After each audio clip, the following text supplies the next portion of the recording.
Opinions and stories around the game we love, told by your favorite storytellers. Stay up to date with all things cricket. Subscribe to Cricbuzz's YouTube channel and press that bell icon now.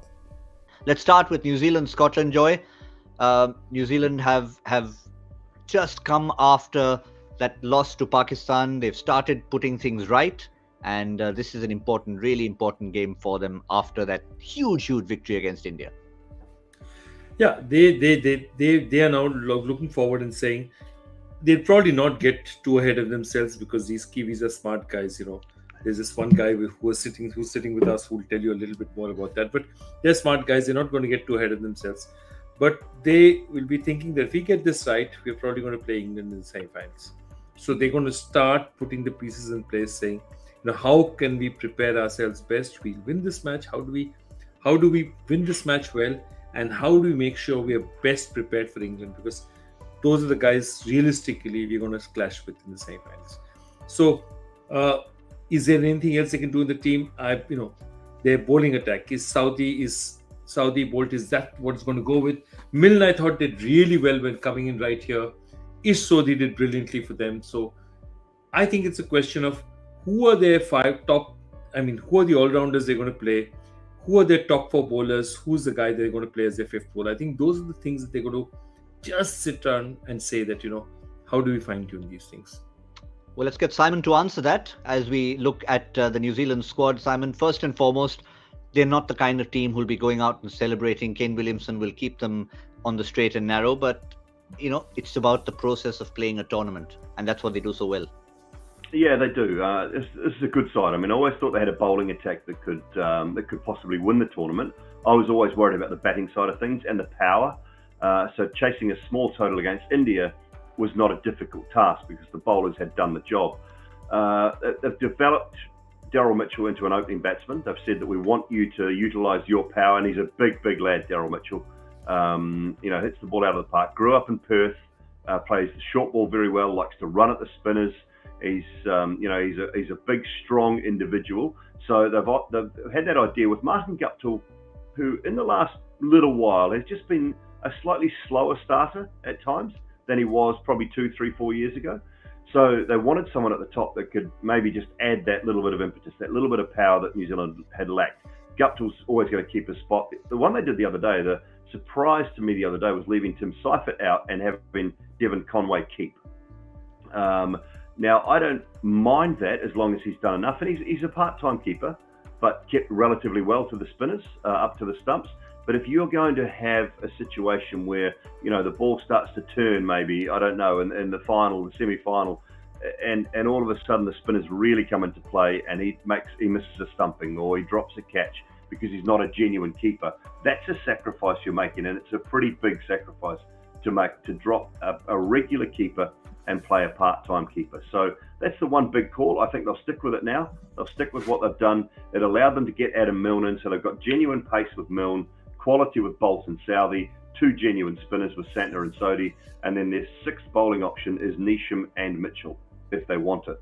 So I see that will probably stay. That'll be the status quo now. It's a shame for Seifert, but it looks like New Zealand will just stick with that process. Well, I'll just stay with you, Dooley. The way Pakistan went today, call it an experiment, call it just trying to tick a few boxes. How are they going to approach this game in terms of, let's say they win the toss, afternoon game in Dubai? Yeah, well, it's a single game, obviously, in Dubai tomorrow. So, not a double header. So the surface, I imagine, will be very similar to the one the other day. New Zealand will be all about winning. So I guess they will want to bowl first. But in a day game, I'm not opposed to batting first.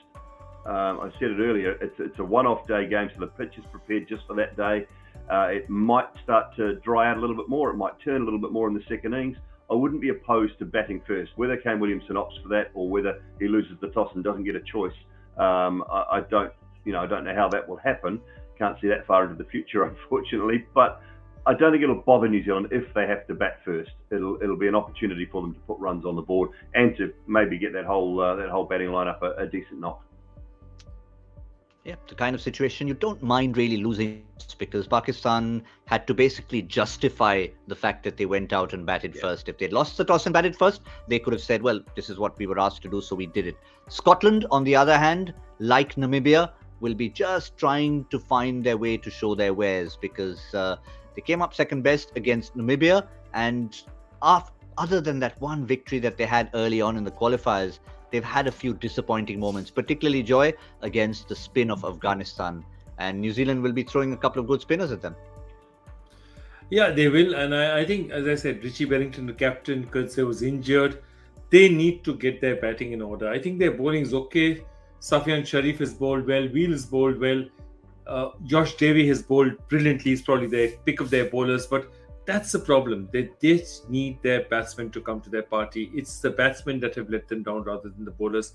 And they really, really need somebody to stand up there and make, a couple of big runs. Because they aren't the side that's going to blow away the opposition, but they have a bowling attack that can actually keep them in the game. And that's what, if the batting comes to the party. And look, you don't really need to win. For Scotland to feel that this is a good match for them, they don't necessarily need to win, but they need to compete. And just as we talked about Namibia today, they needed to compete, and they did compete.